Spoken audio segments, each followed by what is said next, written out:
Buenas tardes a todos y a todas. Em, para mí es un honor participar en esta charla junto a Francisco, que somos compañeros del Instituto Humaniza Santiago y también compañeros en la revista Vincularte, ¿no? Así que lo que vamos a hacer hoy día va a ser, vamos a organizarnos de la siguiente manera. Francisco va a presentar aproximadamente una media hora de charla, ¿no?, en relación al tema que nos convoca. Y luego de eso, a través del chat, vamos a recoger las preguntas que surjan de parte de ustedes y yo voy a ser el encargado de poder, digamos, representar estas preguntas y tener un diálogo respecto a estas preguntas con Francisco. Así que mientras transcurra la charla, es muy importante que ustedes, si tienen preguntas, ya las vayan comentando a través del chat y así yo las puedo ir recopilando, ¿no? Así que, Francisco, adelante. Muchas gracias, Freddy. Eh, Voy a tratar de compartir mi pantalla entonces, ¿no? Sí. Mientras lo hago, oye, había mucha gente en el que conozco, que le tengo mucho afecto. Quisiera saludar a todos, pero me agrada mucho que estén. Entonces, como soy un poquito... Ustedes me avisan si todo está bien, ¿no? ¿Está perfecto ahí? Sí, se ve bien. Ok. Freddy, no puedo tener el reloj, tú me avisas, ¿no? Por favor. Perfecto. Ok, lo que les voy a contar hoy día sobre apego y sexualidad tiene un contexto que no quisiera dejar de mencionar, ¿no? Trabajo hace unos 13 años en una unidad de terapia de pareja y sexualidad de la Unidad de Salud Mental de la Católica. Freddy participa ahí un par de años, está la Yanela también en el grupo, en este encuentro. Y lo que les voy a contar hoy es una revisión que hemos hecho en los últimos 2, 3 años a propósito de una investigación que estamos llevando a cabo. Eh, Esperamos que esto que les voy a contar ahora también termine una publicación que estamos por terminar. Probablemente va a salir la revista del instituto. Ahí va a estar bien resumida esta presentación. Eh, Voy a tratar de ser sencillo, claro. Espero no dejar de ser profundo con eso. Entiendo que hay personas de distintas formaciones en el encuentro. ¿Ya? Y le agradezco a mi hija Sofía, que le gusta los Simpsons y quiso participar de la presentación. Entonces, eh, ¿cómo nace esto? En la unidad nosotros hemos visto un aumento cada vez más sostenido, ¿no?, de las solicitudes de atención donde hay alguna dificultad en el área de la sexualidad. Fundamentalmente tenemos parejas, también recibimos consultas individuales.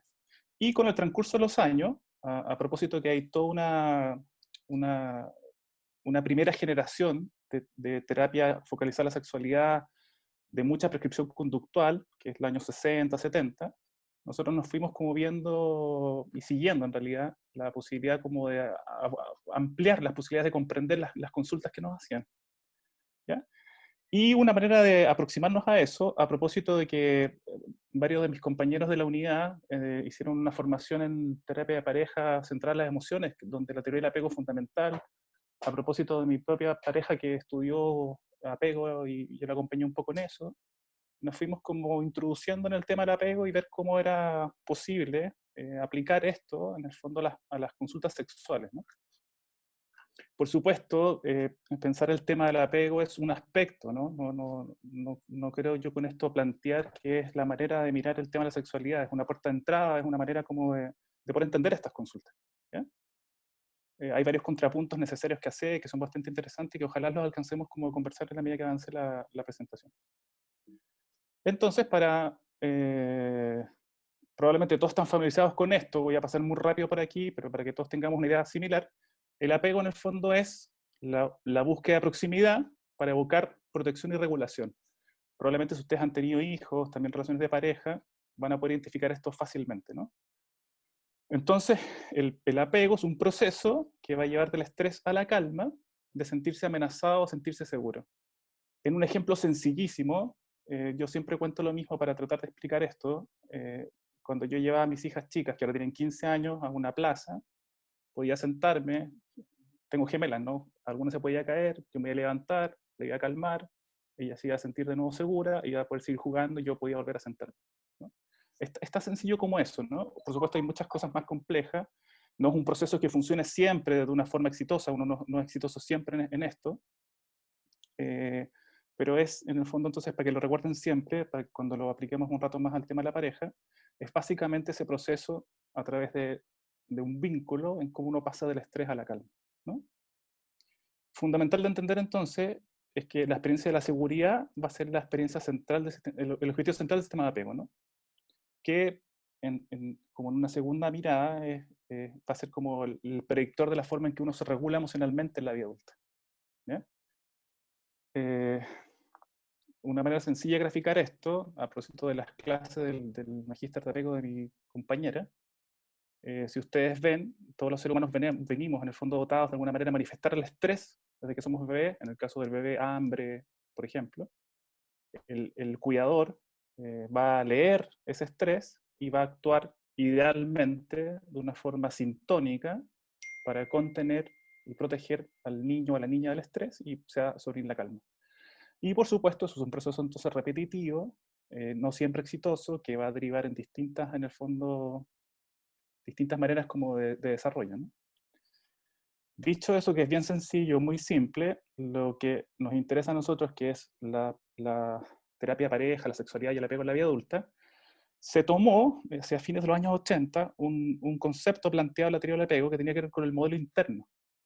El modelo interno, todas estas experiencias, en el fondo repetidas, de estrés y calma, de la relación vincular, fueron llevadas a una idea, que es que uno iba a establecer cierto modelo interno para relacionarse con uno mismo, con los otros,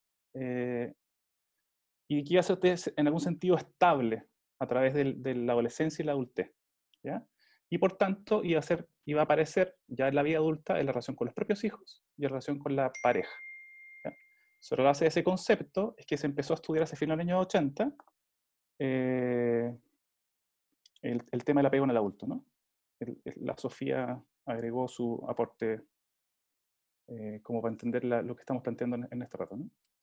Y entonces esto se inaugura hacia fines de los años 80, esa es la primera referencia que hay, en general la más citada, la más conocida, de entonces cómo el vínculo amoroso, el vínculo romántico, puede ser entendido como un proceso también de apego, ¿ya? Entonces esto ya trasciende la infancia y nos permite estudiar ahora los vínculos adultos, ¿ya? En una tradición bastante conocida, que se inaugura con este trabajo que les estoy mostrando, se optó, a través de la idea del modelo interno, de dividir el apego adulto en dos grandes dimensiones, ¿ya? Una va a ser la dimensión de la ansiedad, y acá nos tenemos que detener harto, porque esta es la base central de lo que me gustaría plantearles hoy día, ¿no? En una dimensión, que es la dimensión de la ansiedad, se mide cuán segura se va a sentir la persona con que la pareja va a estar disponible y, por tanto, qué nivel de preocupación experimenta ante la posibilidad del rechazo o el abandono. Una manera más sencilla de entender esto es que se va a hablar ahí entonces de la autoestima, de cuánto valor cree uno que uno tiene, ¿no? Que es merecedor, en el fondo, de la preocupación del otro. Y en una segunda dimensión, que se le llamó la dimensión de la evitación, se va a medir el apego adulto, viendo cuán cómoda se siente la persona con la cercanía de los demás y con la posibilidad de depender de los otros, ¿ya? Y simplificando, ¿no?, eso, así como diciendo autoestima, se le va a denominar eso la confianza, que es la confianza en los demás, ¿no? Y esto se puede graficar de la siguiente forma. En la parte, esto es en la parte superior, en el fondo, hay una visión positiva de los otros, en la parte inferior, una visión negativa de los demás. En la parte de abajo, entonces, va a haber una alta evitación, ¿no? Y en la parte superior, una baja evitación. No lo puedo señalar con el cursor. Y en el otro eje, a la mano izquierda, ustedes están viendo que va a haber un modelo positivo de uno mismo, o de mejor autoestima, y por tanto una baja ansiedad. Y en el extremo derecho de la segunda línea, si hay un modelo negativo de uno mismo, va a haber una alta ansiedad. Rápidamente, lo que se desprende de esto son varias posibilidades, ¿no? Y de acuerdo a esas posibilidades, de esas distintas variables, es que ustedes van a encontrar estilos de apego en la vida adulta. ¿Ya? En el caso del apego, del estilo de apego seguro, ¿no? Que en la cuadrícula que ustedes ven, izquierda superior, donde hay un modelo positivo de uno mismo y un modelo positivo de los demás, en el fondo hay cierta tranquilidad con la intimidad. Uno puede colocarse en la posición de ser protector del otro y también ser protegido por el otro. Hay posibilidades de pedir cobijo y sostén, hay posibilidades de dar cobijo y sostén, y la gente entonces está cómoda en los vínculos en general. En los otros tres estilos de apego, que en términos generales se podrían denominar estilos de apego inseguros, dependiendo en el fondo, de nuevo, de cómo se conjugan estas variables, van a dar pasos a estilos de apego diferentes. En el caso de un modelo positivo de uno mismo, a la izquierda, pero un modelo negativo de los demás, es decir, abajo, uno va a encontrar el estilo de apego que en esta lámina está ejemplificado la palabra rechazante. Me gusta más la palabra evitativo, ¿no? Es decir, es una persona que va a sentir una buena imagen de sí mismo, pero no confía en la posibilidad del cobijo y el sostén de los demás. Lo que ocurre en términos generales, entonces, es que va a haber cierto nivel como de autosuficiencia, como cierta dificultad para reconocer las necesidades de contención o de estrés, va a haber cierta compulsión como a regularse solo, ¿no? Es en algún sentido, usando una terminología más temprana, una persona excesivamente autorregulada y que va a estar menos cómoda con la intimidad. ¿Ya? En el eje superior derecho, donde hay un modelo positivo de los demás, pero un modelo negativo de uno mismo, vamos a encontrar el apego preocupado, ¿no?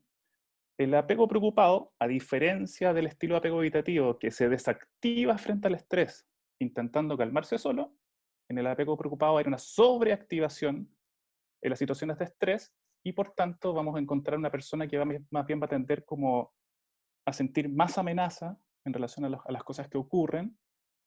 Podría haber una petición exagerada de atención, de afecto, hay mucha mayor vulnerabilidad a sentirse solo, y en el extremo podríamos encontrar una persona entonces que trate de como de, probablemente critica, demanda, puede ponerse coercitiva, ¿ya? Hay una mayor necesidad de ser calmado a través del otro.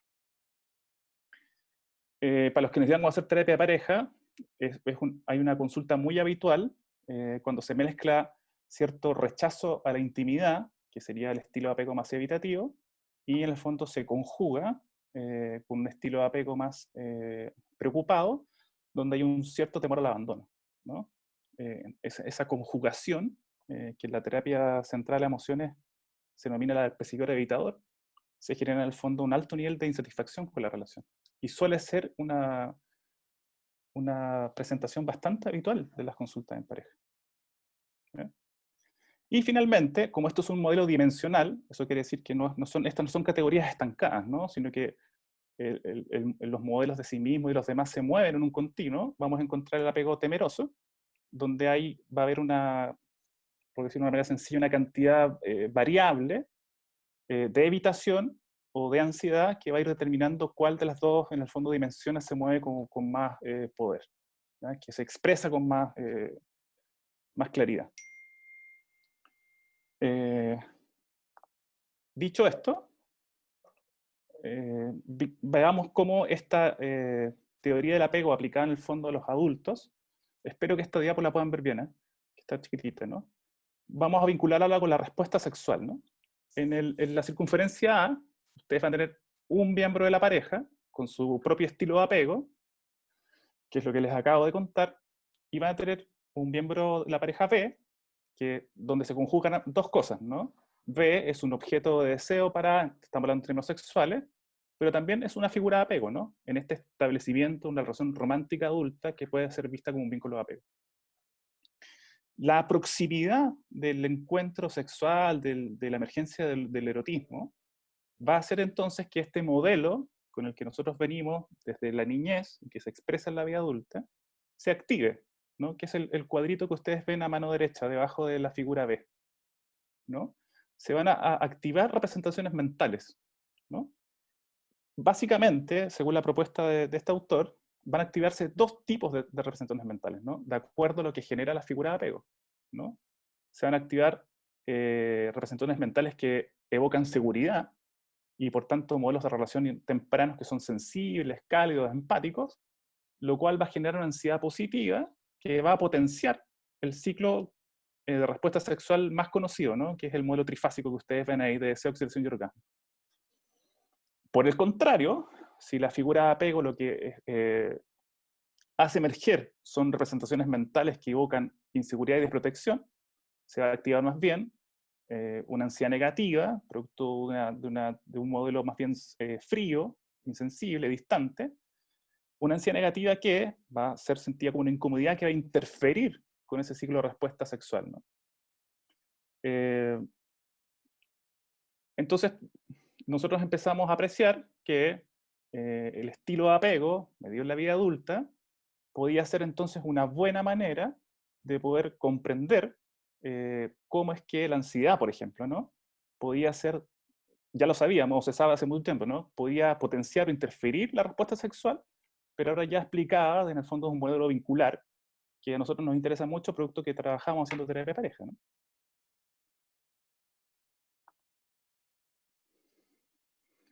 En la medida que se fue estudiando el estilo de apego adulto, en la medida que se fue validando, haciendo mucho más investigación empírica, efectivamente podía encontrarse con ciertas esas facilidades, estos estilos de apego también en la vida adulta, empezó a aparecer investigación vinculando el estilo de apego con la sexualidad.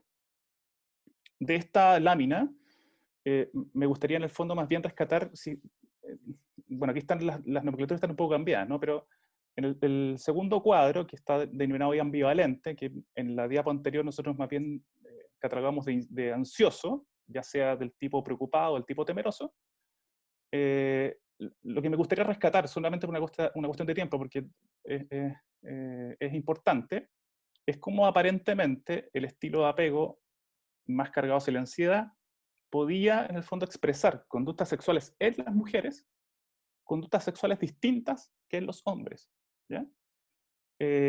Y más que lo que está planteado ahí, lo que al menos yo he observado, que aparece, digamos, sistemáticamente en las investigaciones que hemos podido revisar, es que aparentemente en los apegos ansiosos, en el caso de las mujeres, probablemente la búsqueda de sexualidad podría cumplir una función destinada a un encuentro que permita en el fondo calmar digamos, el temor al rechazo, el temor al abandono, ser una manera de buscar conexión emocional con la pareja, ¿ya? Sacrificando quizás de esa perspectiva de ansiedad más bien lo que tiene que ver con el placer o las propias necesidades sexuales. Y en el caso de los hombres más ansiosos, lo que nosotros hemos visto y que también hemos podido revisar en algunas investigaciones que hemos podido leer, habría un fenómeno algo diferente, ¿no? En el sentido que la ansiedad de los hombres tendría más bien que ver con el temor al rechazo, ¿ya? Es decir, que en la ansiedad masculina que busca la sexualidad podría haber lo que ya se conocía antes, que es básicamente la ansiedad de desempeño, la ansiedad por el rendimiento, como de ser aceptado por la pareja en el fondo por cómo se comporta sexualmente, ¿no? Y por supuesto, ambas ansiedades, probablemente diría yo más la del hombre, podría llevar a ciertas manifestaciones sintomáticas que son los motivos de consulta, ¿no? Eyaculación precoz, disfunción eréctil. Y en el último cuadro, en el caso de los apegos más evitativos, lo que encontramos ahí nosotros, es lo que hemos estado hablando últimamente, claro, los apegos evitativos están mucho más ligados a las inhibiciones del deseo, no sé si inhibiciones, más bien a la baja frecuencia de la búsqueda de la sexualidad, ¿no? Y en el caso de los hombres, de nuevo, nos hemos encontrado quizás con alta frecuencia de masturbación, que es una manera que los hombres buscamos también para calmarnos de nuestras propias ansiedades. Y entonces habría no necesariamente ausencia de deseo, o sea, se presenta aparentemente como una ausencia de deseo en las consultas, pero más que una ausencia de deseo propiamente tal, hay una dificultad para la intimidad, para la cercanía, para el compromiso. Y entonces hay una diferenciación bastante importante entre ambos tipos como de maneras de expresar la sexualidad, ¿no? Esto es muy interesante, al menos para mí, ¿no? Es empezar a ligar ahora ya los estilos de apego, no solamente a cómo se manifiestan las conductas sexuales, sino que es empezar a vincular el estilo de apego a variables como la satisfacción sexual, por ejemplo, ¿no? Eh, y es interesante porque aquí uno empieza como a poder como confirmar en la investigación algo que uno está viendo siempre en la clínica, ¿no? Entonces, por ejemplo, hay mucha investigación sobre esto. Yo reduje algunas nomás para poder mostrarlas por un asunto que teníamos muy poco tiempo, ¿no? Por ejemplo, las personas con niveles más altos de ansiedad y evitación, en la cuadrícula que les mostré, ¿no? Tienden a informar siempre niveles más bajos de satisfacción en términos individuales.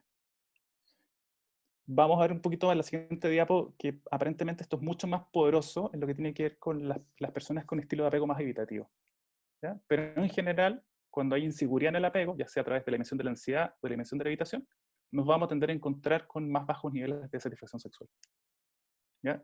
Esta asociación ya nos indica a los terapeutas de pareja que entonces la puerta del apego puede ser una puerta de entrada posible para abordar la sexualidad. Otro hallazgo de esta investigación que también es bastante famosa, porque creo que es la que inaugura toda la investigación sobre apego y satisfacción sexual, es que se encuentra que las personas con parejas más evitativas informaron niveles más bajos de satisfacción sexual. O sea, mientras más evitativa tu pareja, menos satisfacción sexual tú reportas. De nuevo, esto es interesante porque si alcanzamos a ver algo de cómo abordamos la terapia, nos hemos ido encontrando efectivamente que en las investigaciones que se han podido hacer para medir resultados de psicoterapia, la mayoría de esas investigaciones encuentra que la mejoría se sustenta fundamentalmente en acercar más al miembro de la relación que aparentemente es más evitativo. Otros hallazgos, cuanto mayor sea la evitación del apego en los hombres, menor será la motivación del acercamiento sexual por parte de la pareja mujer. Son investigaciones en población heterosexual. Freddy, hay alguien que me está escribiendo para que la puedan admitir, pero parece que ya se cerró, ¿no? Sí, le voy a avisar a Valentina, pero no te preocupes de eso. Ok, gracias. Viendo. Aquí el hallazgo es más o menos el mismo, ¿no? Cuanto mayor es la evitación de apego, en este caso del hombre, en parejas heterosexuales, insisto, menor es la motivación de la pareja femenina al acercamiento sexual. ¿Ya? De nuevo, sistemáticamente vamos encontrando entonces que quizás esa es una puerta de entrada para abordar aquellas consultas que tienen que ver con sexualidad y que podríamos mirar entonces desde este lente de la teoría del apego. Otro hallazgo, la evitación predice la satisfacción sexual, siendo la pareja mujer con alta evitación y baja ansiedad la que se relaciona con menor satisfacción sexual, que es la segunda investigación que está abajo. Aquí es de nuevo señalar que el estilo de apego evitativo está mucho más ligado a la insatisfacción sexual y en particular en esta investigación serían las parejas mujeres, que además tienen una buena visión de sí mismas, las que estarían relacionadas con la menor satisfacción sexual de las parejas. De nuevo, hay muchos hallazgos sobre esto, ¿no? Yo tomé algunos solamente para poder ejemplificarles y mostrarles que efectivamente hay un vínculo ya no solamente teórico, que es lo primero que les muestro cuando muestro la cuadrícula, cuando muestro una manera teórica de entender la respuesta sexual desde el lente del apego, sino que ya empieza a aparecer empiria en el sentido que uno puede correlacionar ciertos estilos de apego con ciertas dimensiones de la vida sexual. Una última hallazgo que les quería mostrar, que a mí me parece, si me permiten la palabra, esto es muy bonito, este aspecto, ¿no? Siempre estuvo una triada, ¿no? Se planteó así desde el surgimiento de la teoría del apego, una triada entre el apego, la sexualidad y los cuidados. Y esto lo encuentro muy bonito de aprender, ¿no? O de considerar. Que tiene que ver con el cuidado. ¿A qué se refiere con el cuidado? ¿Qué se refiere al cuidado? ¿No? Es la actitud, la conducta de nosotros los seres humanos para poder ser empáticos y estar disponibles y sintónicos para reducir el sufrimiento, en este caso lo que estamos estudiando en nuestras parejas. ¿Eh? Es una actitud descentrada destinada en el fondo a buscar seguridad y bienestar para el otro. ¿Ya? Y entonces nos vamos a encontrar con distintos tipos de cuidado, ¿no? El cuidado sensible, que está mucho más ligado al apego seguro adulto, es un cuidado en donde uno es capaz como de estar sensible a las necesidades del otro, uno está descentrado y uno puede mostrarse entonces disponible, sintónico con lo que el otro necesita. ¿Ya? En el cuidado compulsivo está mucho más ligado a los estilos de apego más ansiosos y por tanto hay una sobreactivación del cuidado. ¿Ya? Probablemente todos vimos más de alguna vez, a mí me pasaba, ¿no? Que siempre me abrigaban para salir y iba siempre más comido de lo que quería estar. Son maneras sencillas como de poder ver eso, ¿no? Donde probablemente el cuidado está mucho más ligado a calmar la ansiedad del cuidador que de la persona que está en posición de ser cuidada. ¿Ya? Entonces, se es más compulsivo a cuidar para poder calmar la propia ansiedad. Y en el caso del cuidado control, que control a mí es una palabra que no, yo la respeto en el sentido de ser respetuoso con la investigación, ¿no? Pero a mí me gusta quizás más, aunque es más, más dura, la palabra insensible, ¿no? Que está mucho más ligada a los estilos de apego evitativos, en el sentido que ahí el cuidado no fructifica, fracasa, porque el que está en posición de cuidar no logra leer, porque tampoco las puede leer respecto de sí mismo, las necesidades emocionales de la pareja, ¿no? Y por tanto actúa de una manera mucho más concreta o no simplemente no actúa. ¿Ya? O hay una especie así de juicio respecto que el otro está exagerando y que por tanto el cuidado es necesario. ¿Ya? Eh, a mí el tema del cuidado me parece una dimensión, como les digo, muy importante de seguir explorando, porque yo diría que es una de las grandes fuertes de tensión en las relaciones de pareja, cuando el cuidado fracasa. ¿Ya? Se pueden generar verdaderas heridas de apego, como verdaderas en el fondo experiencias que son dolorosas, ¿no?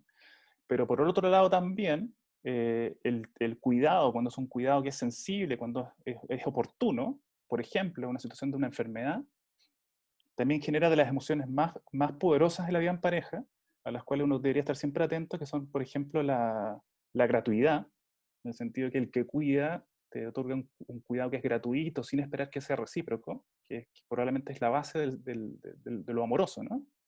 Y podría generar además algo que está muy en este rato en boga en la psicología positiva, que es la gratitud, ¿no? De qué es cuidado.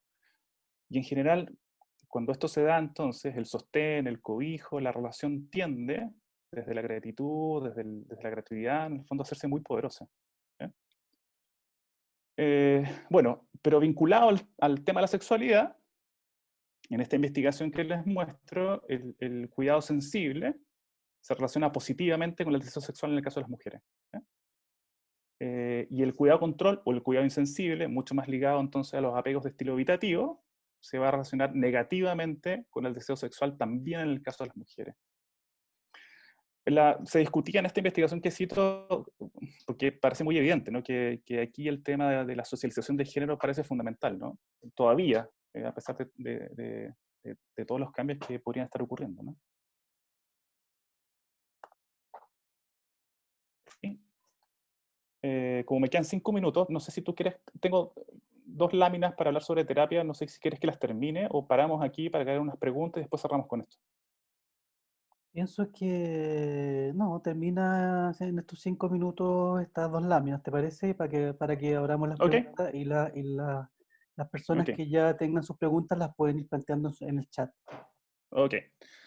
Entonces, bueno, ¿qué hacemos con todo esto, no? De aquí yo traté de hacer un ejercicio muy sencillo de reducir lo que nosotros intentamos hacer, traje lo más importante, no, no quise, me parecía demasiada información para media hora, ¿no? Eh, pero bueno, nosotros tenemos 2 etapas importantes en nuestro proceso de trabajo, ¿no? Eh, una es un periodo pequeño de evaluación. Tampoco lo podemos tener mucho al trabajar en el sistema más institucional que trabajamos, ¿no? Y ahí nos interesan siempre averiguar 4 dimensiones fundamentales. Lo primero es ser muy riguroso en explorar cuál es el problema sexual por que él se consulta. Y ahí vemos cómo se construye la consulta, por qué se consulta ahora, qué es lo que generalmente trae de la mano la motivación. Y que cada miembro de la pareja, si es que es una terapia de pareja, describa, ¿no? cuál es el problema. en el ámbito de la terapia focalizada a la sexualidad, en lo que tiene que ver con la descripción del problema, ideas como si el problema es secundario o primario, si es situacional o generalizado, son muy orientadores del tipo de trabajo a hacer, ¿no?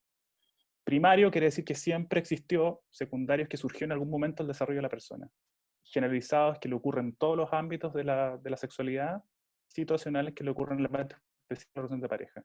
En general, uno podría decir que mientras más primario y más generalizado, uno debería intentar pesquisar algún factor biológico orgánico, mientras más situacional, mientras más secundario, probablemente las explicaciones de corte psicológico, relacional, van a aparecer en el primer plano siempre. ¿Ya? En lo individual, lo que le rescaté por la presentación de hoy día es que siempre nos enfocamos en averiguar, digamos, la historia de apego y ver si esa puede ser una entrada posible eh, para abordar la consulta que nos hacen en particular, ¿no? Eh, hablamos, como digamos, la terapia de pareja y fuimos formados en eso, siempre estamos pendientes de ver cuál es la pauta que conecta el surgimiento del síntoma en un sentido muy conductual, ¿no? Porque a veces intervenciones sobre la pauta pueden ser muy eficaces en síntomas que aparentemente son muy difíciles. Obviamente siempre estamos buscando los recursos de la relación y la pregunta más sencilla acerca de los recursos de la relación se hace construyendo la historia, ¿no? De cómo la gente se conoció y qué los unió. Y en el caso de la terapia sexual, o focalizar la sexualidad, el averiguar sobre las creencias es fundamental. ¿Por qué? Porque obviamente las creencias dan un marco acerca de lo que es posible o no es posible hacer en una terapia de pareja centrada en la sexualidad, ¿no? Y eso es fundamental para los que conocen el tema de la herencia terapéutica, en el sentido que si va a haber una dificultad a nivel de los medios, es decir, de cómo se van a alcanzar los objetivos de la terapia, se va a producir ahí un impasse, ¿no? No le puedo estar proponiendo a alguien algo que va en contra de sus creencias. Entonces, sobre todo en el ámbito de la sexualidad, ese punto a nosotros nos parece muy fundamental. Y en el ámbito del contexto, somos muy pesquisadores del ciclo vital, ¿no? Hay distintos momentos del ciclo vital de una pareja donde es más probable que aparezcan ciertas dificultades en el ámbito de la sexualidad, ¿ya? Generalmente la llegada de los hijos va a venir de la mano de una baja en el reporte de la satisfacción sexual. Generalmente, no siempre, ¿no? Puede ocurrir una infidelidad, que hace una herida en el fondo al apego, también puede en el fondo inducir alguna dificultad en ese ámbito. Y finalmente, quizás esto lo podemos ver bien si es que hay preguntas o si no hay preguntas puedo seguir de esto. Les, aquí como que traté de resumir algunas de lo que nosotros trabajamos, ¿no?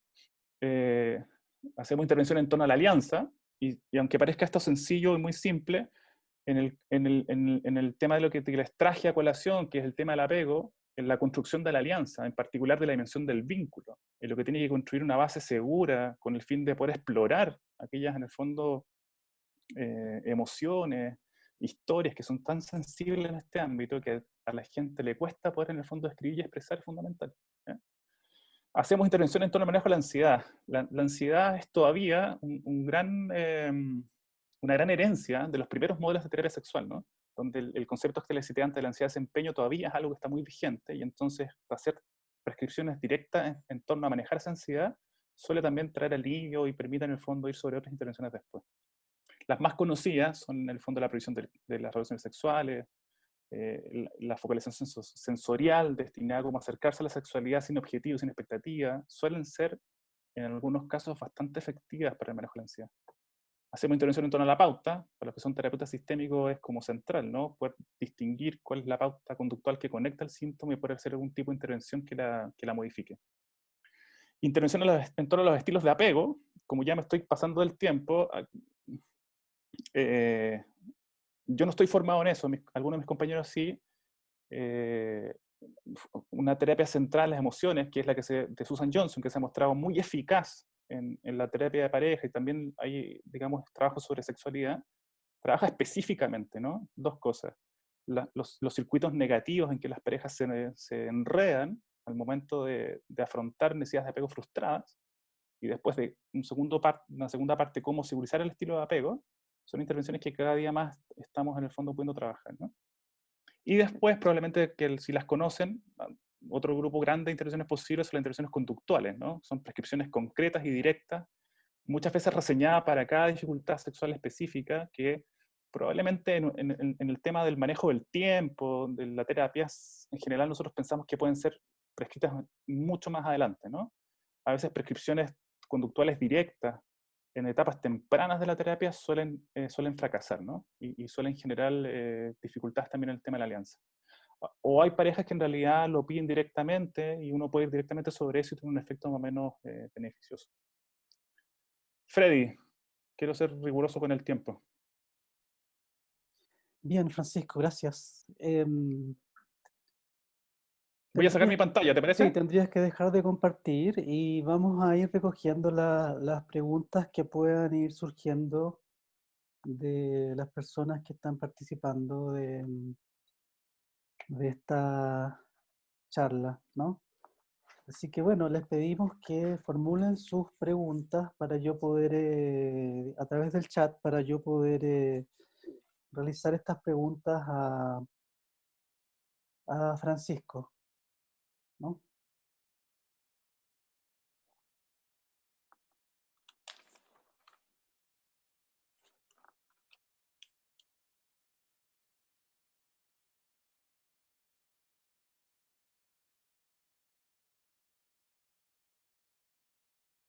Vamos a esperar un momento esa pregunta. Yo también tengo algunas preguntas, pero me parece importante poder darle la voz a las personas que están participando, digamos. Así que vamos a esperar un momento el surgimiento de sus preguntas.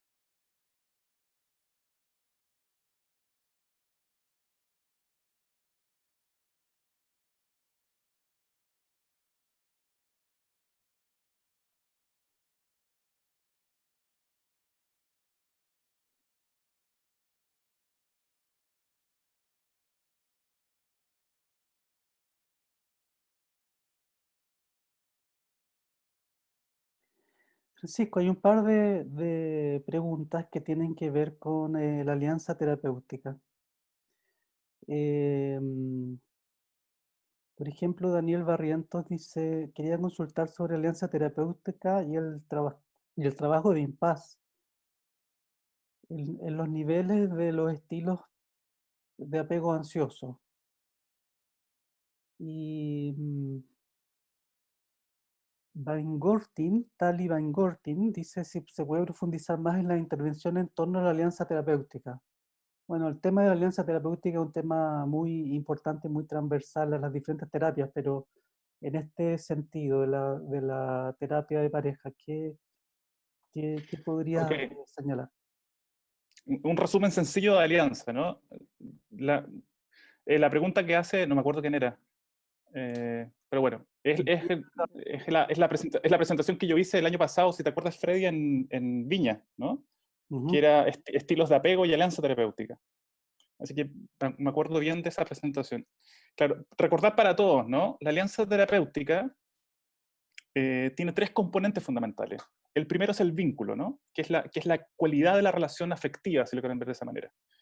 La segunda dimensión son los objetivos, es decir, que hay un acuerdo bien claro y específico de qué es lo que se busca a través de la terapia. Y finalmente, tiene la dimensión de los medios o las tareas, que son aquellas cosas que la gente está de acuerdo para hacer con el fin de alcanzar los objetivos. Un impasse, aunque eso tiene la palabra impasse tiene una raíz teórica diferente, pero vamos a usarla igual, un impasse tiene que ver entonces con que habría un desacuerdo en algunas de esas tres dimensiones que empezaría a empantar la terapia, ¿no? Y los terapeutas tendríamos que ser suficientemente hábiles para detectar el impasse y poder, en el fondo, renegociar aquella dimensión o todas las dimensiones que estén, digamos, entrampadas. En el caso de la terapia de pareja, el asunto es algo más complejo, ¿no? Porque hay controversia acerca de si uno puede hablar de alianza con la relación, porque en la terapia de pareja la relación es el cliente, ¿no? Más bien, probablemente uno establece una alianza con cada miembro de la pareja, ¿no? Y eso es algo que va evolucionando en el tiempo. Entonces, uno tiene que ser muy cuidadoso de acordar bien cuál es el objetivo para cada cual, cuáles son los medios que están dispuestos a hacer para alcanzar esos objetivos.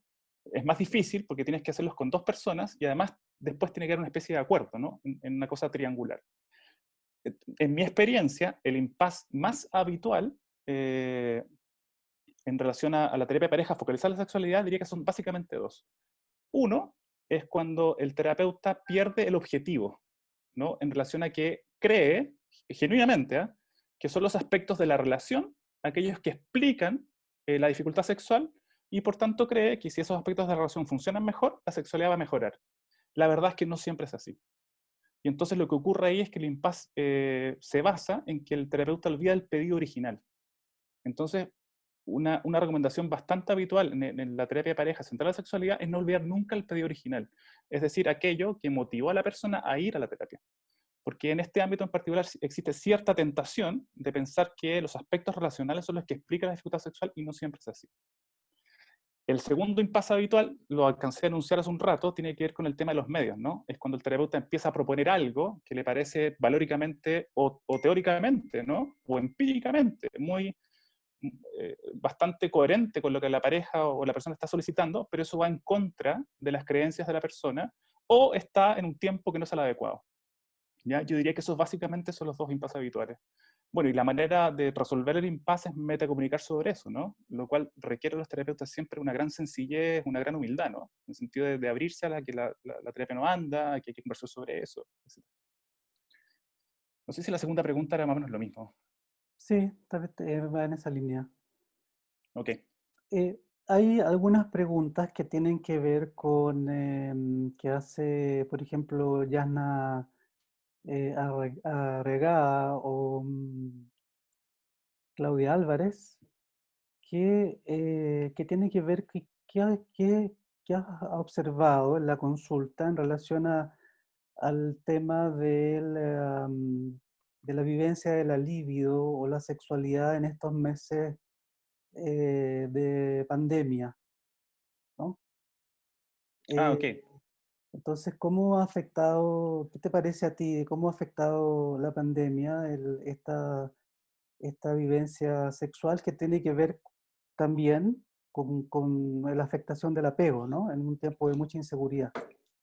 Sí, mira, es una bonita pregunta. Te puedo hablar, porque esto es nuevo, yo nunca pensé que podría, bueno, hacer una reflexión general, ¿no? Ujú. Pero la impresión que tengo yo, lo que he visto, ¿no? Es que más bien, y esta es otra línea de pensamiento, que es diferente a la que hoy expuse, ¿no? Y a mí, que en realidad es bien contradictorio porque es la que me seduce tanto como el del tema del apego, ¿no? Y es que aparentemente más cercanía y muchas veces, contradiciendo lo que acabo de exponer, ¿no? Más seguridad sería inhibitorio del deseo, ¿ya?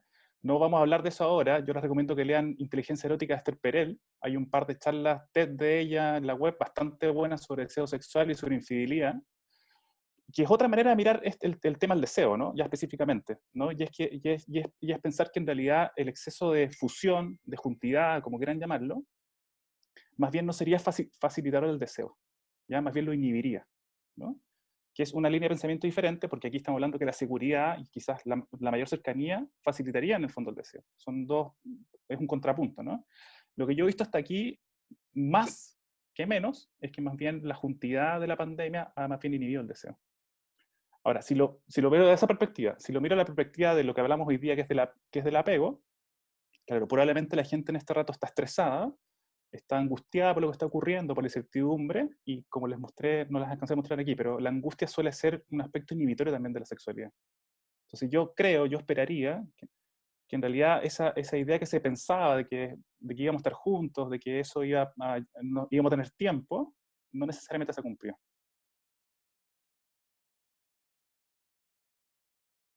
Hay otra pregunta que hace Cecilia Paredes, que creo que tiene que ver con la psicoeducación.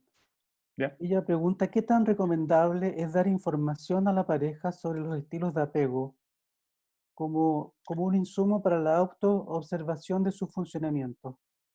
Mira, yo no sé si lo hago, o sea, yo lo promuevo de todas maneras. Ahora, no lo hago tan directamente. No digo este es un estilo de apego, no, más bien como que muestro el funcionamiento, ¿no? Y muestro las alternativas.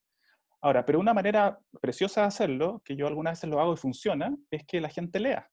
Y por ejemplo, Susan Johnson, que es la creadora del modelo centrado en las emociones, que toma la teoría del apego, escribe un libro que se llama Abrázame Fuerte. El libro Abrázame Fuerte, yo creo para mí, es un libro ideal para leer cuando uno está en terapia de pareja.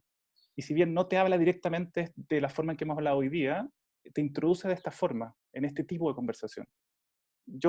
para contestar la pregunta, yo diría que, por ejemplo, recomendar ese libro para que la gente lo lea mientras está en terapia es una excelente idea, como psicoeducativa.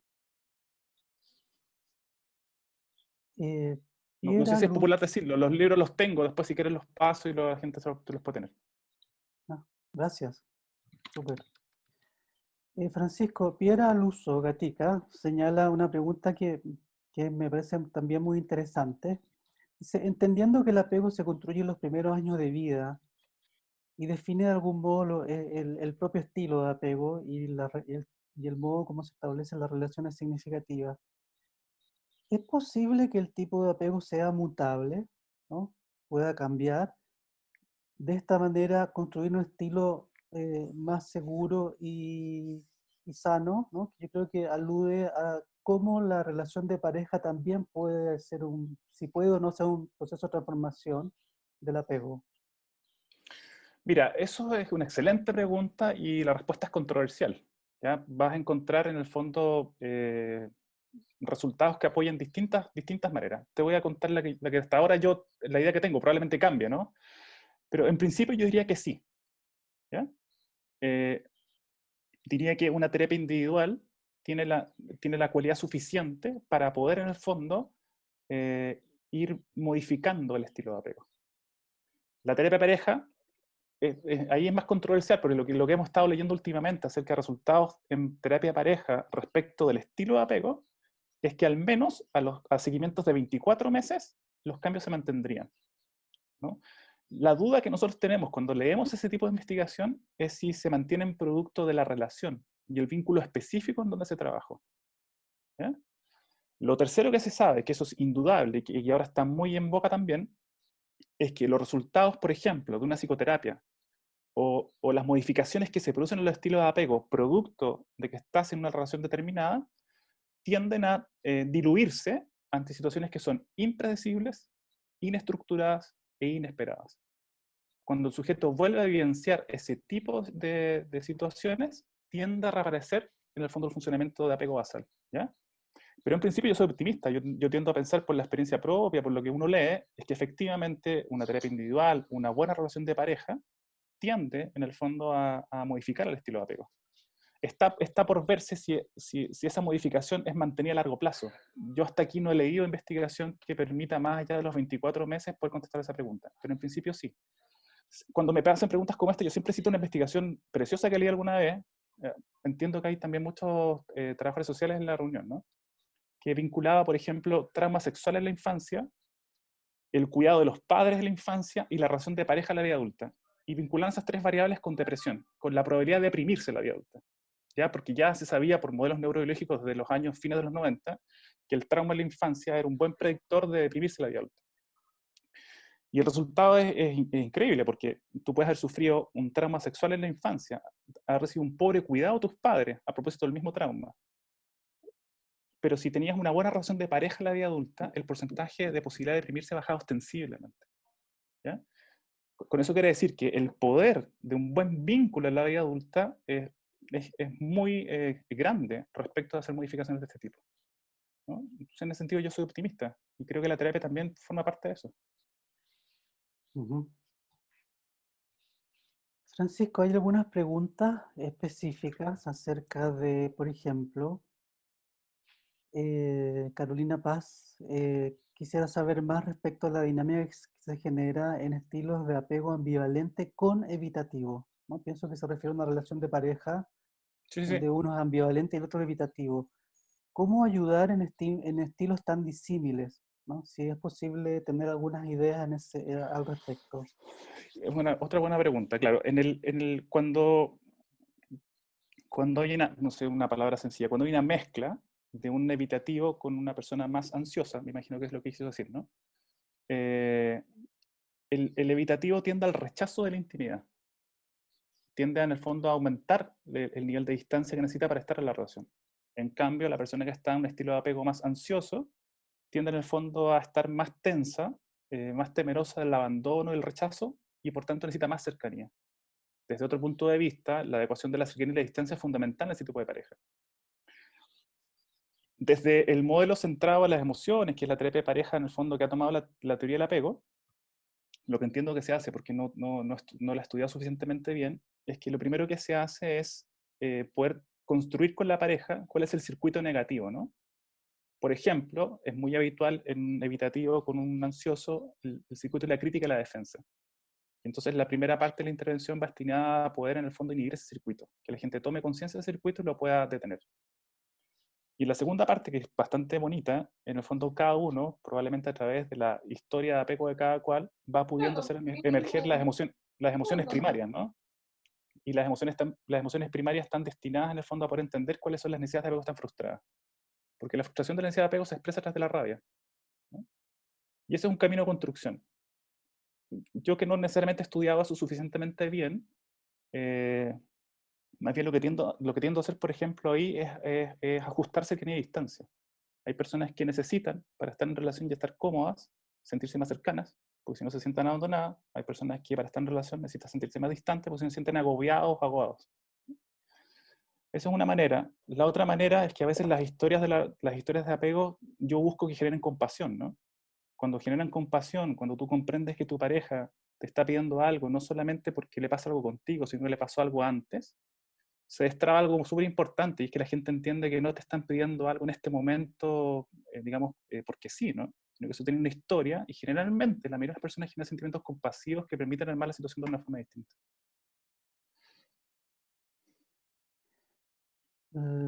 Pienso que debiera ser esta la última pregunta para que tengas un poco de tiempo para responderla. ¿Ok? Y es que Rafael Salgado dice, me gustaría saber qué sucede con el cuidado compulsivo. ¿Qué relacionáis con la sexualidad? Dado que no se puntualizó, solo se ha puntualizado el sensible y el de control. Claro, el cuidado, recuerden, es la conducta, la actitud destinada en el fondo a reducir el sufrimiento de la pareja, o el de los hijos, si lo querés ver, ¿no? En el caso particular del cuidado compulsivo, el cuidado compulsivo está ligado más bien a los estilos de apego más ansiosos, ¿ya? Y por tanto, lo que creo que alcancé a decir fue que en el cuidado compulsivo lo que ocurría con la persona que cuidaba era que tendía a sobreactivar el cuidado con el fin de calmar una ansiedad propia, ¿ya? Eso es lo que ocurre generalmente. Ahora, en la investigación que alcanza a mostrar, no había una relación directa entre el cuidado compulsivo y alguna manifestación en el área de la sexualidad, ¿no? Lo que se tiende a plantear, y es una distinción entre género, ¿no? Es que aparentemente, por una socialización distinta de hombres y mujeres, las mujeres tenderían a mostrar mayores cuidados compulsivos y los hombres a mostrar mayores cuidados insensibles o control, como se llamaba en la presentación, ¿no? Lo interesante, que no alcancé a mostrar porque era ya mucha información, para contestar la pregunta, es que el cuidado compulsivo las mujeres no lo relacionan necesariamente con menor satisfacción sexual, con menor deseo sexual, ni con menor conflicto sexual. Porque aparentemente, a través de la cercanía sexual, que incluye el cuidado del otro, por ejemplo, las necesidades sexuales de tu pareja hombre, como se estaría en el fondo cumpliendo con la necesidad de conexión y de cercanía, no habría conflictividad en el mundo de la sexualidad. Y en el caso de los hombres sería distinto, creo que lo mencioné en una lámina, porque en el cuidado compulsivo más bien está la propia ansiedad del rendimiento, ¿no? Necesito demostrarme a mí mismo y al otro que lo hago bien sexualmente para que el otro no me abandone, no me deje, no busque otra persona, etc. Serían vivencias distintas. Yo creo que la línea de la investigación sobre los cuidados y también con los estilos de apego entre hombres y mujeres es una línea muy interesante.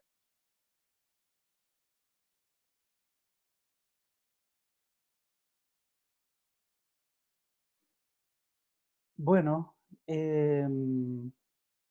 pienso que ha sido una magnífica exposición, Francisco. Te lo agradecemos mucho. Le doy la palabra a Verónica, que va a cerrar.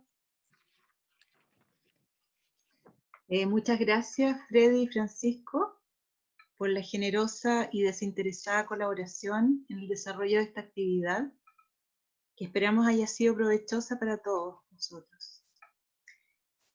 Nos deja esto muy contentos, muy satisfechos.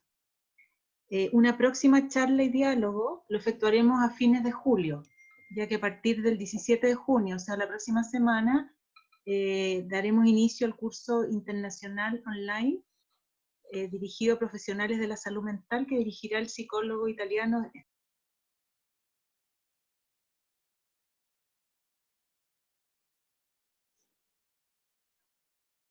Sí, no escuché. Ah, perdón.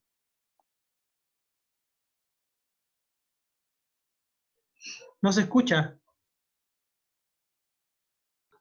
Ahí, todo de nuevo. Todo de nuevo, Verónica. Gracias, Freddy y Eso Francisco. se escuchó. Estabas diciendo lo de Chirilo. Ah, ya, ok. Que la próxima semana daremos inicio al curso online internacional dictado por Stefano Cirillo, de la Escuela Mara Selvini Palazzoli, sobre el trabajo terapéutico con adolescentes y jóvenes adultos, y que se realizará en 4 días miércoles a partir de la próxima semana. ¿Ya? Todavía quedan algunos cupos, y toda la información la pueden encontrar en nuestra página www.humanizasantiago.cl. Que tengan todos ustedes muy buenas tardes y a cuidarse. Hasta luego.